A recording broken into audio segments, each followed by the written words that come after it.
Hello, and we were back, and I didn't know we have a camera here. So hi, if you want to blog in on us, nice to see you. And I've always talking to you, but now, why don't you put a camera on you? Maybe we can see you. But anyways, just okay. We have Karl Newman here now joining us. Now, Karl, as we've had on the show in the past, has been building the University of Rare Coins for CT Group, as well as for people who are interested in learning more about tangible assets. Now, this is something, and this may be a little redundant, but I'll give you a little introduction if you're a first-time listener. Karl's been with CT Group from day one. Very, very smart man. Respect him a ton.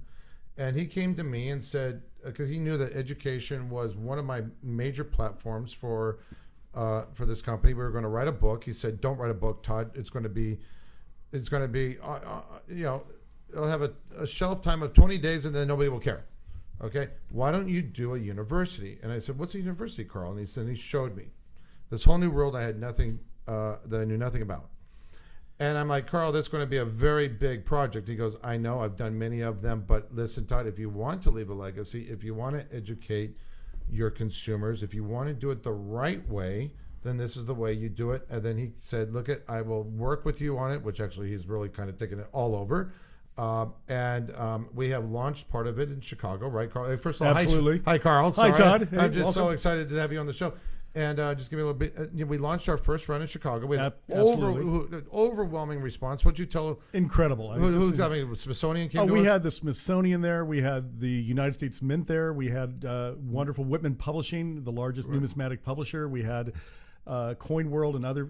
Well, I'll tell you, I think between you and I, the coolest thing was David Q. Bowers came over. Legend, and JD and Garrett came over and said, "Wow." Ken Brissett, who writes the Ken Brissett was there for an hour and a half. Yes, right. Incredible. And you and I in the very beginning said, "Look, we have to build it better than industry standard. We have to wow our industry, because if our industry endorses it, and the leading experts such as myself and the team of people like myself say, 'Wow, this is great,' then we've done our job." It was humbling to see the numismatic legends like David Bowers and Ken Brissett, but it was also very intriguing to see the youth come in and enjoy it just as much as the people that have been around for decades. I went to back to school night for my 16-year-old daughter, and I'm sitting in the history. He goes, "We're doing the Civil War right now." Oh, great! So I went up to him after it was done. I was like, "We have a module on the Civil War. That's I right. can come on in and do it for you." He's like, "Really?" I was there talking, and I gave him my number. But it's neat to think that they're doing the Civil War, and what we've done just in the Civil War. It's like, kids don't want to read it in books today. They want to see it in visual. They want to hear it. I don't know what kind of learner you may be. I like the movie day. I loved movies. I'm a visual. I like to. You have your visuals. Right. You have your auditories that like to listen and hear, and you have your kinesthetics that they want to feel it and touch it and do it. And the wonderful thing about the university is that you can watch it, you can hear it, you can read it. There's so many. You can stop, come back. You can stop and come back, but you can use all the modalities of learning. So if you prefer to read, you can read. There's material and transcripts on there. But what's even better is you can hear the voices and see the people and watch the history come alive in a way that is different than just watching television. It's actually making you interact with it. And well, the thing about education is that they did this repetitive learning. That's correct. Because they want to teach you how to repetitive learn. That's correct.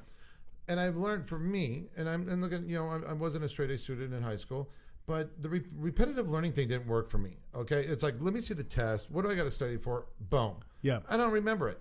My retention is very minimal. You crammed as fast as you could, and then as soon as drink a lot of coffee, maybe as soon as the test is over, it's in one ear and out the other. But then when you watch something, or when you can grab your attention and go, look, we know we want to do repetitive attention, but look, here's the story. Yeah. Okay, we're going to give you the elevator 45-minute pitch of how this country came about with money, about our first gold rush, about the story of how important money was, and how, and this is what we've really gotten away from, is that the pride of things. Yes. The pride, the gratitude.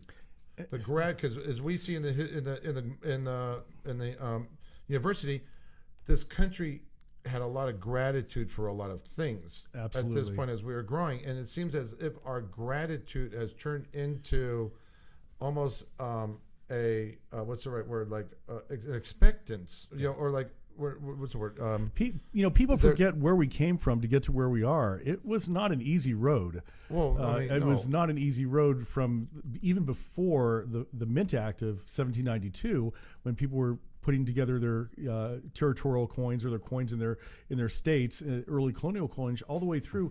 It was a rough road. We didn't have the supply of gold or silver, and there was a lot of. We had times. In 1814, when the White House got burned down by the British, right. They had the big battle in Baltimore where the Star Spangled Banner was introduced. Absolutely. Where we barely won that one, and then of course Jackson killed them in Louisiana. But anyways, but this isn't really. We're not going to go complete history channel. But the incredible stories that we went through. The story of our coinage is the story of our country, and that's what I want to get to. The story. The reason this is so important is when you buy tangible assets, and you'll see the graphs and the charts and the institutional view that we'll give to tangible assets. It's important. It's important, but as you and I spoke, let's say that's the right hand. Yeah, right. Okay, so the left hand is the historical significance and why these coins are worth a lot of money. Like I've said before, when Mark McGwire hit that 74th or whatever it was home run ball, that was a $2 ball. Yeah, the second it went over the fence, it was a $3 million ball. Absolutely. Why? Because the story was born. And with coins, what we do with our universities, we bring that story alive to you. Why these coins have the value they do, as if you would have a painting. Why this painting? Why that artist? Who was his? Who did he study under? Okay? Exactly. And what's the pedigree? Okay? Absolutely. Pedigree is very important with us. Right? With any collectibles, I think the story is what really sells that collectible. Well, it is a story. It's not. I mean, the story. But the story. The beautiful thing about coins is the story is in our archives. Okay, Yeah. The country, the foundation of our country, loves the story. Yeah. Okay, which you have found. Incredible. You have found the archives of all this story with the 17 passwords to the Library of Congress and finding pictures no one knew that existed. But what